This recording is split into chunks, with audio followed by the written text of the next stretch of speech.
Mobile हा आजकाल प्रत्येकाच्या आयुष्याचा अविभाज्य घटक झालाय. उठता बसता अगदी जेवताना झोपतानाही लोकांच्या हातात मोबाईल असतो. काही जण तर सतत सोशल मीडियावरच पडिक असतात. व्हिडिओज आणि रील्सचा भडीमारही सुरू असतो. मात्र त्यामुळे खासगी आयुष्यावर याचा परिणाम होतोय, याचं अतिक्रमण होतंय हे कोणाच्याही लक्षात येत नाहीये. मग त्याचे दुष्परिणाम दिसू लागतात. मोबाईल आणि रील्सच्या अतिमोहामुळे एक हसता खेळता संसार उद्ध्वस्त झाल्याचे दुर्दैवी प्रकरण बिहारमधून उघडकीस आलं आहे.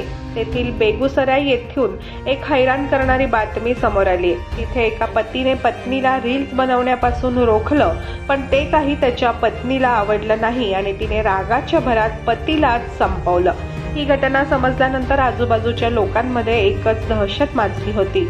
रिपोर्ट्सनुसार आपल्या पत्नीने इंस्टाग्रामवर रील्स बनवू नये अशी पतीची इच्छा होती. तो तिला वारंवार रील्स बनवण्यापासून रोखत होता.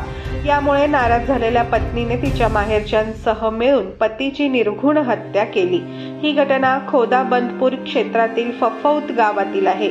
महेश्वर कुमार राय असे मृत व्यक्तीचे नाव असून तो समस्तीपूर जिल्ह्यातील नरहन गावचा रहिवासी होता.